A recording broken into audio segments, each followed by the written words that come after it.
Sometimes life gets hectic, we all run into busy streaks, and in this video I want to share a bunch of books that you can pick up and read that are shorter if you want to keep up your reading momentum and be able to finish books even though you're in a period in your life when there's a lot of demand on your time. And I love big fat books as much as anyone, but sometimes when I'm low on time and I don't have time to sit and read all day, I feel a frustration with the perceived lack of progress that I get from reading a really thick book, and that's when I turn to these shorter books, so I feel like when I take on a book, I can finish it and I get that sense of progress.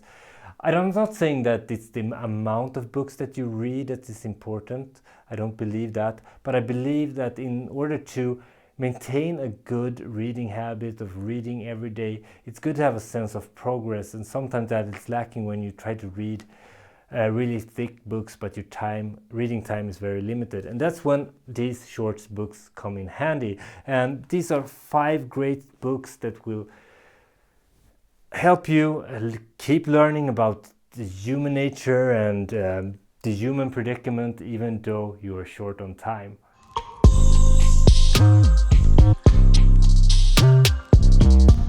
First out we have Sigmund Freud's Civilization and its Discontents, and in this book Freud sets out to explain why we are so unhappy in civilization. Civilization demands renunciation of natural instincts and places limitations on sexuality and aggression.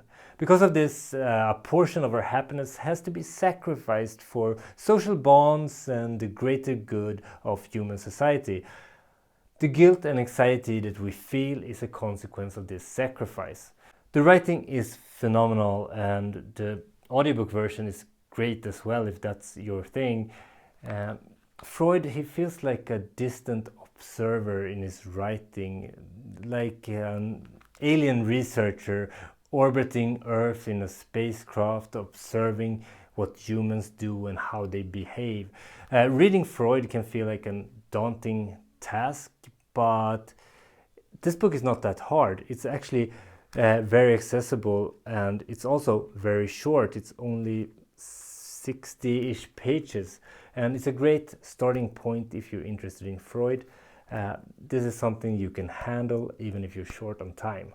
Another great author that can be enjoyed in a bite-sized fashion is Dostoevsky. While his books Crime and Punishment and The Brothers Karamazov and The Idiot is about 500 to 1,000 pages long, this gem, Notes from the Underground, is only about 100-150 pages depending on what edition you have, and it's a great way to familiarize with this great Russian observer of human nature. In the book we get to familiarize with the underground man. He's not a very pleasant person. He's a narcissist, he's nihilistic, he is a vile man, he's self-absorbed, he's not likable at the least, and that's what makes this book fascinating, because it's written from his point of view. The first part of the book explains how his views on life, and the other part is a compilation of scenarios from how he lives out his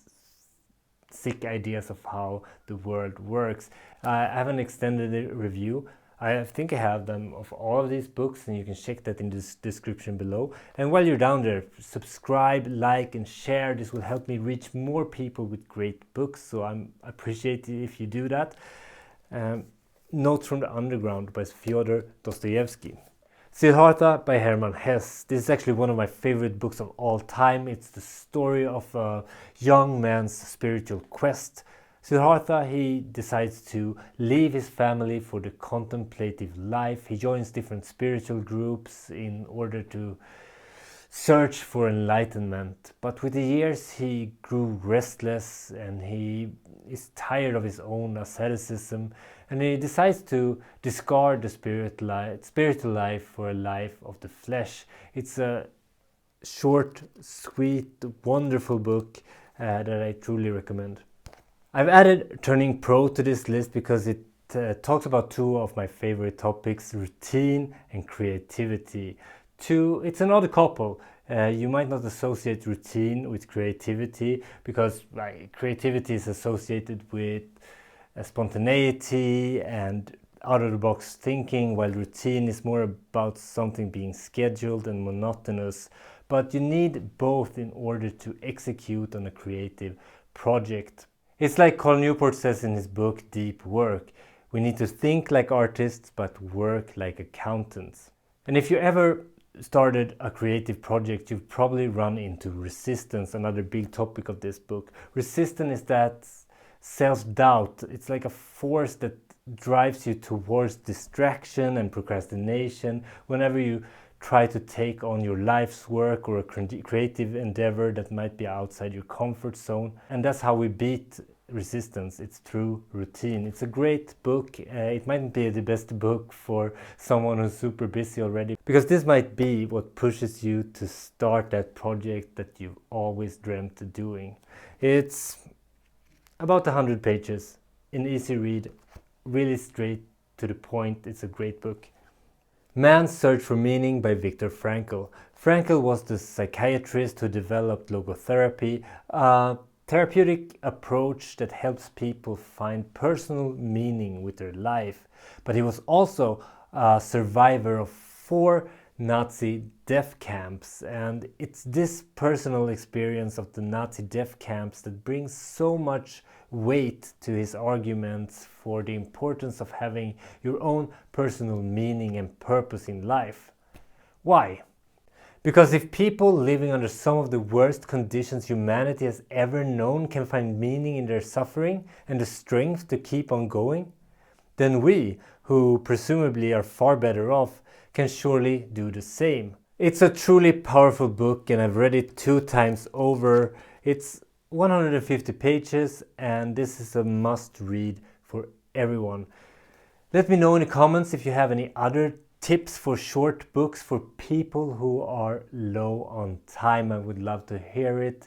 And while you're down there, press the subscribe button, like, share this video. It really helps me reach more people. I've also made a video on how to get more reading done if you're busy, and where we talk about how you can make the most of the opportunities that present yourself throughout the days, and in that way keep a strong reading habit even though you don't have that much time. Enough of me. See you next week with more book recommendations and videos. Until then, Björn out. Cheers.